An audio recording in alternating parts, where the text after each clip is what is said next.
I just don't really know what to talk about after yesterday because it's like, yo, I'm doing this, and it's kind of hard to kind of make a shift to something that's not as serious. So um, maybe like find a little in between.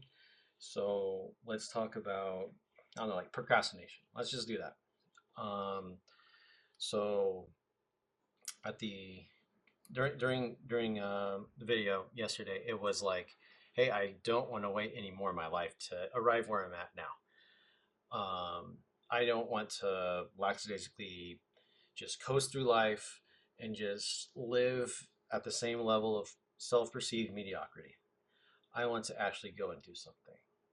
And it's like I've been procrastinating up until here. And this parallels regular procrastination, like if it's an assignment, right? Many students too will procrastinate. I mean, not, I think most people procrastinate on some things, if not many things, if not all things. When it comes to procrastinating, some people think that they are able to perform better with the sense of urgency and it being last minute. I don't think that that could never be the case for me. I halfway don't even believe it, but I'll take people's word for it. But I think that we just try to convince ourselves that it's okay to procrastinate, but we all like know inside that procrastinating isn't the right way to do things. Um, and I can kind of frame it like this because procrastinating makes no sense. Um, so we have like clean trash can people, where it's like they take care of everything so well that even their trash can is clean. And then we have like regular people where sometimes it's clean, sometimes it's not. And then we have like total slobs, which, you know, also lots of people like that too. All sorts of people, right? The I like to kind of think that I'm somewhere in the middle. I might be on the, not so good side, um, but let's look at that. So say that we all accumulate relatively for ourselves, right? The same amount of trash, right? I'm going to make the same amount of trash at all times. Um, Same as the person who's a slob, same as the person that's got a clean trash can all the time, right? We all, let's just say, three versions of myself. It's going to be the same amount of trash. I can take out the trash in the morning. I can take the trash out in the afternoon, or I can take it out in the evening. We're just going to keep it within a day. We could probably put this off for weeks. Maybe one time or two I could put it off for a month. But let's just say it in a day. I have a full trash can in the morning. Okay, so I can take out my trash then, and then I'll have a clean trash can for the rest of the day, or until I put a few things in it. I can put it off until the afternoon, and I have a dirty trash can until the afternoon, or I can put it off until the evening, and I've had a dirty trash can all day. I'm still only taking out the trash one time, but I have all of this time where I have a dirty trash can. And having things organized, having things clean helps me at least think more organized. So why don't I just take out the trash in the morning? Right? Why don't I just do the assignment in advance so that I don't have to think about anything else? Logically, it makes sense. When I have the time to do something, I should do it. So it has to do with delayed gratification. And um, whenever I take out the trash, the satisfaction of having the clean trash can isn't going to come until later. It may not even come till a while after I'm done with the task and go about doing something else. That's the delayed gratification, which is something that's really, really hard for me to really chase after. I'm very like, if I want to do it, I'm gonna do it, and if it's not gonna serve me now, then why do it?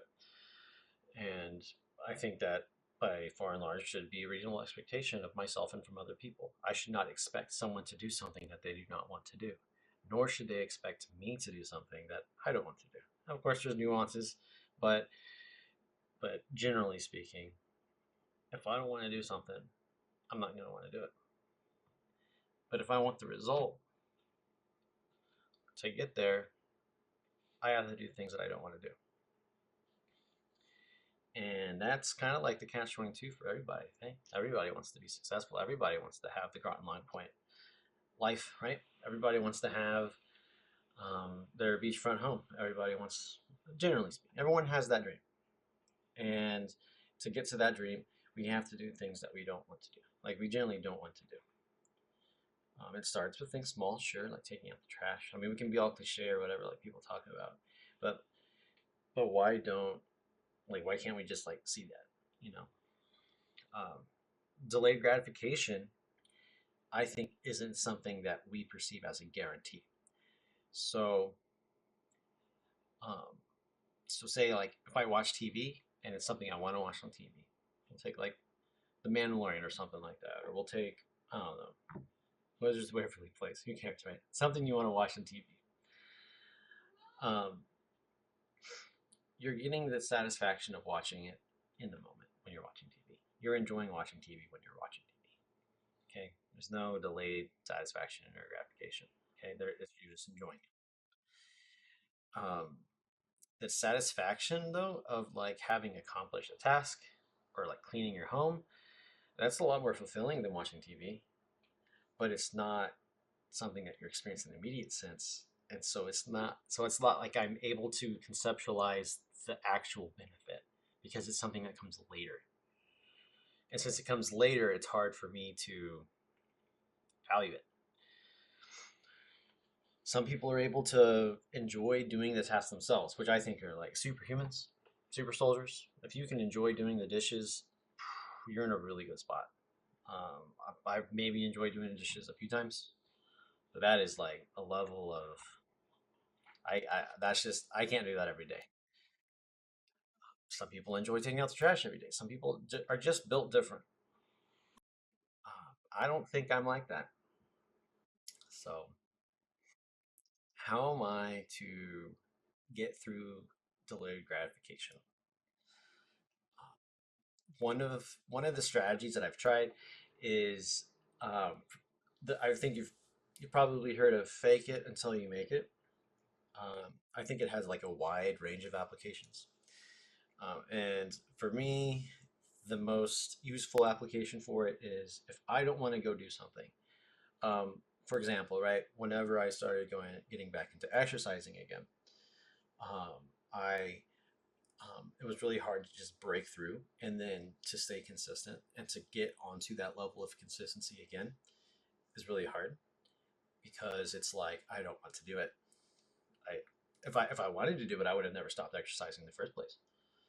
So how do I go to the gym when I don't want to go to the gym? And so it's this fake it till you make it problem. I kind of just, what if I were to just pretend? What if I just pretended like I wanted to go? And all I have to do is act on pretending just a little bit, like putting on my shoes, and then it makes it a little bit easier to pretend that I'm going to go down the stairs, pretend that I'm going to get in the car, pretend to go. By the time I'm down the stairs, though, I'm already committed. Though I don't have to pretend anymore. I'm already committed, and that's I think part of it too is that whenever I'm going to do a task, I'm going to do it. I'm not going to take out the trash halfway, drop the trash bag, and come back. I'm going to take out the trash, and so there's like time, right? It's very a whole lot of things going on, right? But if I can just pretend like this is what I want to do for a little bit, it helps. It doesn't help all the time, not at all. But I think it takes me from like a maybe like a 50-50 coin flip and maybe make it like an 80-20, you know, something like that. Maybe it takes like 20% not going to do it. Maybe I definitely wouldn't do it, but by faking it, I might just like give myself a little bit more of a shot. That helps. So that's one trick. I don't really, if I were to take this and apply it to say creating a brand, becoming successful as an entrepreneur in a career like in real estate, like how am I supposed to do all of the arduous things, and how am I supposed to actualize it being worth it without seeing results?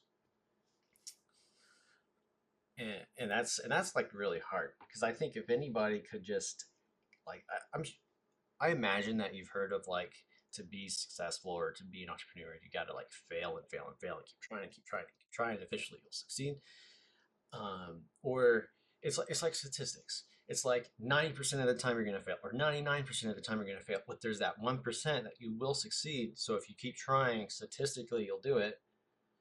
And it's like putting my eggs in an arbitrary basket in the future that I don't even know if it's going to pay off. And that's hard. I don't want to. I don't want to take out the trash and the trash still be there. Who wants to do that? And it's like, okay, well, if I take out the trash and I get it there, I win $1 million. Okay, I'll take it out. But what if I have to take it out a million times before the trash actually gets done? And then I get the $1 million. Totally not worth it. Well, I mean, I don't know. Maybe it could be, but let's say it was for $100. Would you take out the trash a million times for $100? Or you do it for $1? So that's like putting my eggs in this basket in the future that statistically won't actually pay off, but eventually could. What if I were to flip a coin? Half the time it's heads, half the time it's tails. But it is very possible that I could flip tails or heads 10 times in a row. That could happen. It's more likely to happen than never happening. And so who's to say that I'm going to be the person that's going to try for the super hard and put all my eggs in the basket, always putting in effort for the rest of my life, and then I'm never going to hit that 1% time? What if that never happens? That's scary because it's something that would be out of my control. The only thing I can control is myself. And it makes me wish that I would be the person that would just love doing the dishes and love taking out the trash. And that's just not me. Not me now. I mean, I can pray that I become that person. There might be a few days where I am, and those are great days. I wish I was that person all the time. That's just not how it works, though. So, yeah, I put stuff off. We all put stuff off. And I think logically we shouldn't, but we still do. I don't think that procrastination is going to be what's going to be in the way of me being successful or anybody being successful. I don't think that procrastination is the issue. I think that it is a good parallel to the human experience with the issue. But I mean, there's plenty of people who are total slobs who procrastinate on everything and are still high producing in whatever it is that they do. Still very successful. And it is what it is. I think that's awesome. I don't know if I'm that person. If I could be that person, I would be. But no, I wish I was always the clean trash can person. I wish I wish that I could fully trust that what I'm doing now will produce the definition of success that I have in the future. And I just don't know. So where am I going to put my eggs? What else am I going to do? It's kind of like looking for something on TV, but there's nothing else to watch on TV. But I still don't want to take out the trash. I still don't want to do what I got to do. But there's nothing on TV. And so I think that maybe might summarize to where how I kind of got to the point to where I'm at now was that it's like there's been nothing on TV for a long time. And I've had to take out the trash for a long time. But now I'm getting up and I'm pretending like I'm gonna go take out the trash. And the metaphor is I'm gonna do something and I'm gonna take my first shot at the 1% chance of being successful. And over the last few months, it's been a lot of baby steps of me doing that. And I think that the last few months, I don't think that it's really generated anything, but it's been a lot better than all the months before. So maybe I am learning to be the person that likes doing chores, you know. And if that's the case, then I'm going to enjoy being successful, enjoy trying to be, or just enjoy failing and be completely content and happy. And yeah, I think, I mean, if you can relate, that'd be cool. I like to think that my human experience is something that other people feel. If you feel that way too, if you feel this way or have experienced anything like it, let me know. Um, because I don't want to be all awkward on this island by myself. But you know, it is what it is. So yeah. But if there's anything you want to talk about, it could be anything random. That's cool. But just reach out. Let me know. God bless.